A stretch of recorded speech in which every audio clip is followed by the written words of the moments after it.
Hey watch lovers, Brad from Brent Miller Jewelers. Today I have for us another comparison of the Tudor Black Bay 41 that was recently introduced at Watches and Wonders.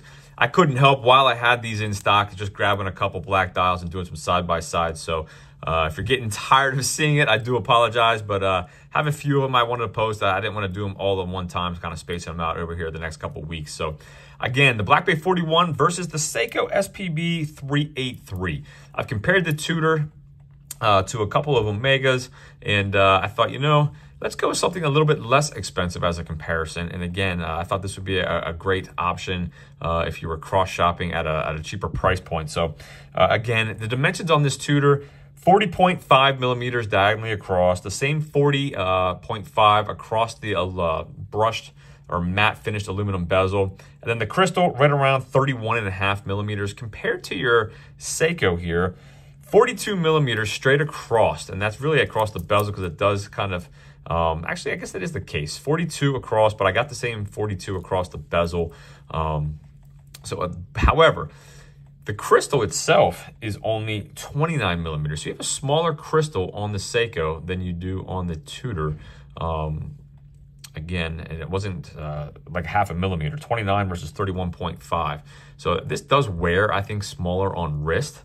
And then going through case thickness, 13.6 on the Tudor, 13.2 on the Seiko. You can see the lugs here are pretty straight versus you have some curvature on that mid case into those lugs on the Seiko again, which I think allows it to wear a little bit smaller, fit the wrist a little bit better on the Seiko. 48.5, so a little shorter lug tip to lug tip compared to 49.3 on the Tudor.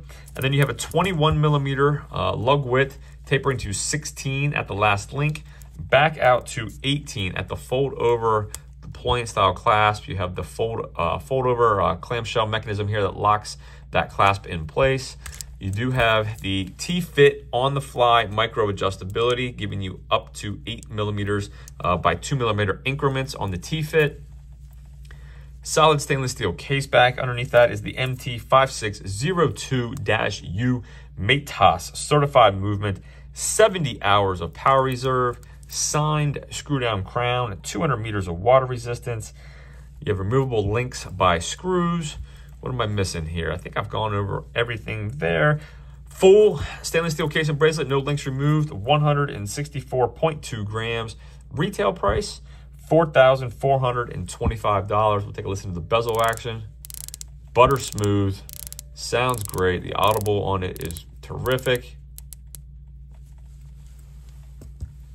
And the Seiko, slightly smaller lug width as well, or not as well, 20 millimeters compared to 21 on the Tudor, tapering to 18. So a little bit more of a taper on the Tudor. The Tudor last link was 16, the Seiko is 18. You do have a fold over, same locking style clasp, fold over. I will say, obviously, it does not feel as high quality as the Tudor, but at the price point we'll get to shortly, I think that is to be expected.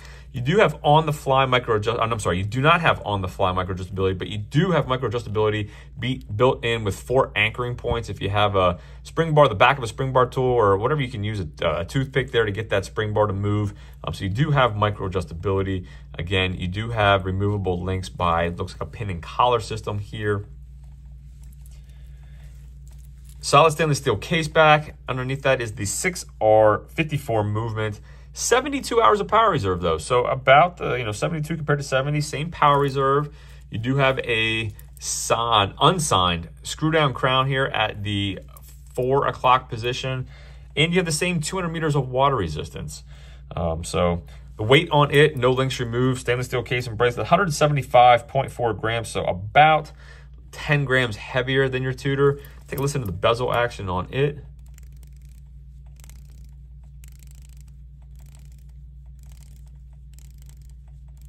Depends how you like your bezel action. Again, very subjective. The Tudor's is really good. But again, price point on this, $1,500. So you're looking at about 3 times the price on the Tudor.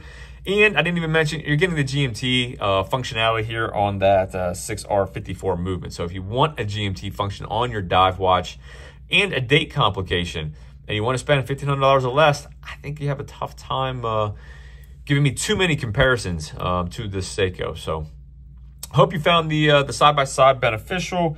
Let me throw these both on wrist. Again, I have a 6 3/4 inch wrist.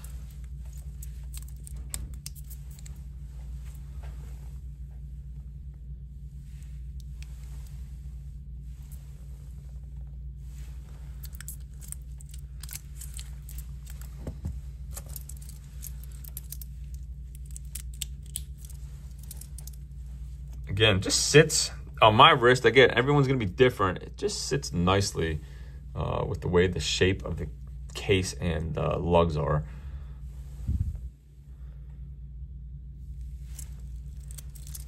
I'm gonna hit the lights, give you a quick loom shot.